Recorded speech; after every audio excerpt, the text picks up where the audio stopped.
আগাম জাতের ফুলকপি চাষে ব্যস্ত নীলফামারীর কৃষকেরা। মৌসুমের শুরুতেই বাজারে সবজি তোলার আশা করছেন তারা। এতে লাভের মুখ দেখবেন চাষিরা, ক্রেতারাও তুলনামূলক কম দামে পাবে ফুলকপি। অন্যদিকে জামালপুরে আবহাওয়া সহনশীল তরমুজ আবাদে আগ্রহী হচ্ছেন কৃষকেরা। প্রতিনিধিদের তথ্য ছবিতে দেখুন ডেস্ক রিপোর্ট।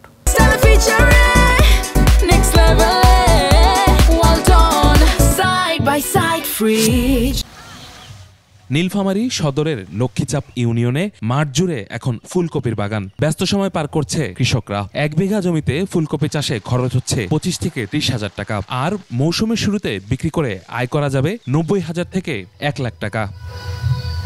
আগাম জাতের এই ফুলকপি বাজারে তুলতে পারলে ভালো দাম মিলবে, এমনটাই আশা করছে স্থানীয় কৃষকরা। কোনো ওয়াল আছে, তারপরে আছে মাউন্টেন আছে, তারপরে মার্বেল, এইগুলাই আমি লাগাই আর কি। আগামটা কপি হারভেস্ট করা শুরু করছি, এতে 70-75 টাকা কেজি বিক্রি করতেছি।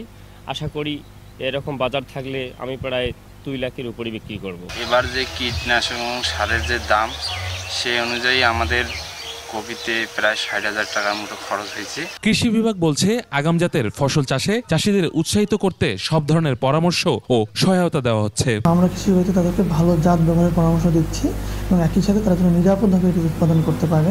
নিরাপদ বালাইনাশক, জৈব বালাইনাশক, জৈব সার এগুলো প্রয়োগের পরামর্শ দিচ্ছি, তারা যেন লাভবান হতে পারে। এদিকে জামালপুরের শরীফপুর ইউনিয়নে আবহাওয়া সহনশীল তরমুজ চাষে আগ্রহ বাড়ছে কৃষকদের। চরাঞ্চলের বেলে দোআঁশ মাটিতে প্রথমবারের মতো মালচিং ও বেড পদ্ধতিতে তরমুজ চাষ হচ্ছে। অসময়ে বাজারে বেশ চাহিদা রয়েছে এই ফলের। চৈত বৈশাখের সময় আমরা তরমুজ পাইতাম, বছরে 2 মাস তরমুজ পাইতাম। এখন ইনশাল্লাহ আমরা শীতকালীন ফল হিসেবে আমরা তরমুজ চাষের হিসেবে সফল, এবার আমরা প্র্যাকটিক্যালি করছি, সফল হয়েছি। এখন বর্তমান আবহাওয়ার সঙ্গে যে আমার তরমুজ চাষটা মোটামুটি গাছে ভালোই ফল ধরছে, আর বর্তমান বাজার যে হিসেবে আর কি আছে আমার কাছেও যে আছে, তার তো আমি তরমুজ ওই লাউ করলার তো আর কি দ্বিগুণ লাভ আর কি আসতেছে আমার। মাঠ পর্যায়ে সব ধরনের পরামর্শ দেওয়ার পাশাপাশি নিরাপদ সবজি ও ফল উৎপাদনে আধুনিক পদ্ধতিতে উৎপাদন বৃদ্ধি করতে কাজ করছে কৃষি বিভাগ। এখানে যে সুবিধাটা হচ্ছে, সে তরমুজ করে পাশাপাশি সে আগাম যে নিয়মিত যে ফসলটা করে করলা অথবা